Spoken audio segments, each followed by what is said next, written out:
अस्सलाम वालेकुम जी। आज मैं आपके साथ शनवारी चिकन कढ़ाई की रेसिपी शेयर करूंगी जो हमें हाईवे पे और नॉर्दर्न एरिया पे जगह जगह इसके बोर्ड लिखे हुए नज़र आते हैं। आप लोग इसे घर में बनाएं, बहुत इजी है ये बनाना। तो चलिए इसे बनाना स्टार्ट करते हैं। चिकन शनवारी कढ़ाई बनाने के लिए ऑयल हमें ज़्यादा ही चाहिए होगा क्योंकि ये बनती ही ज़्यादा ऑयल में है।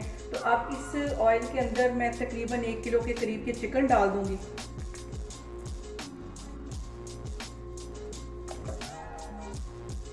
और इसको अच्छी तरह 10 मिनट के लिए फ्राई करना है।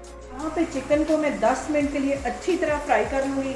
और इतना ज़्यादा ऑयल देख के आपने घबराना नहीं है क्योंकि ये रेसिपी बनती ही ऐसे है।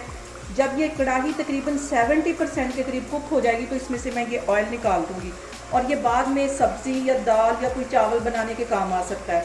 तो अभी मैं इसको अच्छी तरह फ्राई कर रही हूँ, तो फिर मैं आगे आपको दिखाती हूँ। पे देखें जी, चिकन को फ्राई होते तकरीबन 10 मिनट हो गए और इसने अच्छी तरह अपना रंग चेंज कर लिया है। और इसके अंदर अब मैं आधा किलो के करीब टमाटर डालूंगी। छोटे छोटे टमाटर सारे इसके अंदर डाल दूंगी, साबुत ही डालने हैं। आधा किलो के करीब इसमें टमाटर चले जाएंगे।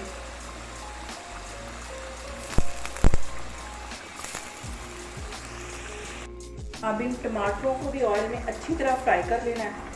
5 मिनट के लिए इसको भी मैं फ्राई करूंगी और जैसे ही इसके छिलके नरम होंगे तो फिर मैं इसके छिलके उतार दूँगी। अभी मैंने इसमें कोई भी मसाला ऐड नहीं किया और इसमें मसाले बहुत कम जाते हैं।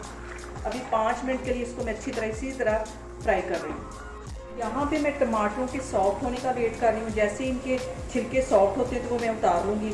और ये शनवारी कढ़ाई जो है ये नॉर्दर्न एरियाज़ में बहुत ज़्यादा पॉपुलर है और बहुत लोग इसे शौक़ से खाते हैं। आप लोग भी इसे घर में लाजमी ट्राई करें, बहुत टेस्टी बनती है ये। यहाँ पे देखें जी, टमाटरों के छिलके नरम होना शुरू हो गए और ये चम्मच की मदद से मैं सारे छिलके इस तरह इसमें से निकालती जाऊँगी। सारे टमाटरों के छिलके इसमें से निकाल लेने। ये देखें, अब ये आराम से निकलते जा रहे हैं। मैं सारे छिलके निकाल लूँगी तो फिर मैं आपको दिखाती हूँ। अब यहाँ पे देखें जी, सारे छिलके मैंने टमाटरों में से उतार लिए और चिकन भी हमारा अच्छे से फ्राई हो गया है। अब मैं इसमें से ऑयल निकालूंगी तो फिर टमाटरों को मैं चम्मच की मदद से मैश करती हूँ। अभी मैं इसमें से ऑयल निकालती हूँ तो फिर मैं आपको दिखाती हूँ।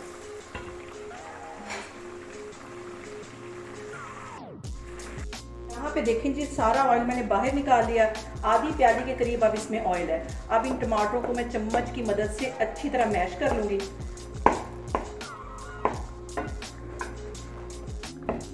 यहाँ पे मैं इसमें 1.5 टीस्पून के करीब नमक डाल दूँगी। इसको अच्छी तरह मिक्स कर लेना है और अब इसको 10 मिनट अच्छी तरह भूनना है ताकि टमाटर भी इसमें अच्छी तरह मिक्स हो जाए और चिकन भी हमारा गल जाए।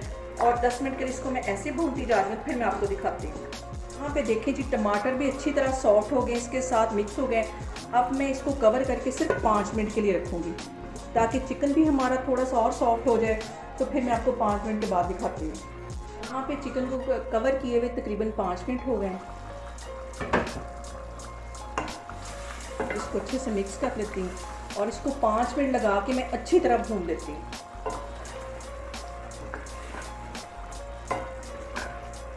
यहाँ पे आधा टीस्पून के करीब मैं काली मिर्च पिसी हुई डाल दूँगी। बस इतने ही मसाले इसमें जाने हैं, ज़्यादा मसालों में ये नहीं बनती। इसका अपना इस तरह एक टेस्ट होता है। अब इसको मैं अच्छी तरह 5 मिनट के लिए मज़ीद भून लेती हूँ तो फिर मैं आपको दिखाती हूँ। यहाँ पे देखें जी, शनवारी कढ़ाई को भूनते हुए मुझे तकरीबन 15 मिनट हो गए और अब इसके ऊपर अच्छी तरह ऑयल आ गया। मैं टाइम आपको बार बार इसलिए बताती हूँ कि आपको अंदाज़ा हो सके कि हमने कितनी देर इसको भूनना है। और अब यहाँ 15 मिनट हो गए। इसमें मैं सब्ज़ मिर्चें डालती हूँ तो फिर मैं आपको दिखाती हूँ। यहाँ पे मैं सब्ज़ मिर्ची इसमें डाल देती हूँ। ये 3 से 4 सब्ज़ मिर्ची मैंने काट ली हैं बारीक, ये इसमें चली जाएंगी और चूल्हा में यहाँ पे बंद करती हूँ। और यहाँ पे देखें जी, चिकन शनवारी कढ़ाई हमारी बन के तैयार होगी। ये बहुत ईजी और बहुत ही सिंपल मसालों के साथ ये बनती। आप लोग भी इसको लाजमी ट्राई करें और मुझे कमेंट्स में बताएं कि आपको मेरी रेसिपीज़ कैसी लग रही हैं। और मेरी वीडियोस को ज़्यादा से ज़्यादा शेयर करें और मुझे सब्सक्राइब करें। इंशाल्लाह ताला मैं एक और वीडियो के साथ आपके सामने आऊँगी। अल्लाह हाफिज़।